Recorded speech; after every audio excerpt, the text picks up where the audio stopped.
One of the engines in Edward's shed was called Gordon. He was very big and very proud. "You watch me this afternoon, little Edward, when I rush through with the express. That will be a splendid sight for you." Just then his driver pulled the lever. "Goodbye, little Edward. Look out for me this afternoon." Edward went off too, to do some shunting. Edward liked shunting. It was fun playing with trucks. He would come up quietly and give them a quick pull, and the trucks would scream out, "Oh, oh, oh, oh, whatever is happening?" Then, Edward would stop quickly, and the silly trucks would bump into each other.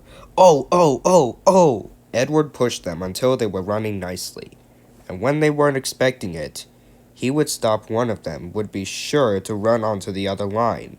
Edward played until there were no more trucks. Then he stopped to rest. Presently, he heard a whistle. Gordon came puffing along, very slowly and very crossly. Instead of nice, shining coaches, he was pulling a lot of very dirty coal trucks. "A goods train, a goods train, a goods train. The shame of it, the shame of it, oh, the shame of it." He went slowly through, with the trucks clattering and banging behind him. Edward laughed and went off to find some more trucks. Soon afterwards, a porter came and spoke to Edward's driver. "Gordon can't get up the hill. Will you take Edward and push him, please?" They found Gordon halfway up the hill, and he was very cross. His driver and fireman were talking to him severely. "You're not trying, Gordon. You're not trying at all." And Gordon said, "I can't do it. I can't do it. Those noisy trucks hold an engine back. So if they were coaches, clean, sensible things that come quietly, that would be different." Edward's driver came up. "We've come to push you." "No use at all."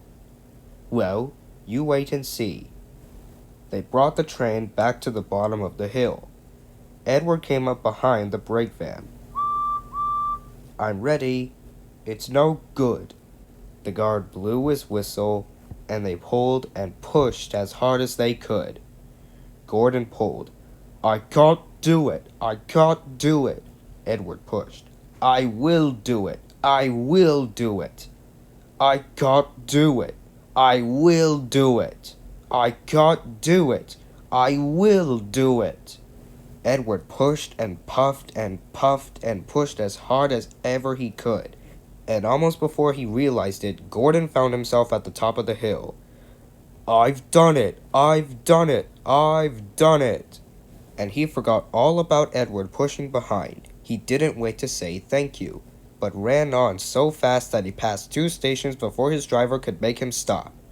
Edward had pushed so hard that when he got to the top, he was out of breath. Gordon had ran on so fast that Edward was left behind. The guard waved and waved, but Edward couldn't catch up. He ran on to the next station, and there the driver and fireman said that they were very pleased with him. The fireman gave him a nice long drink, and the driver said, "I'll get my paint out tomorrow and give you a beautiful new coat of blue with red stripes. Then you will be the smartest engine in the shed."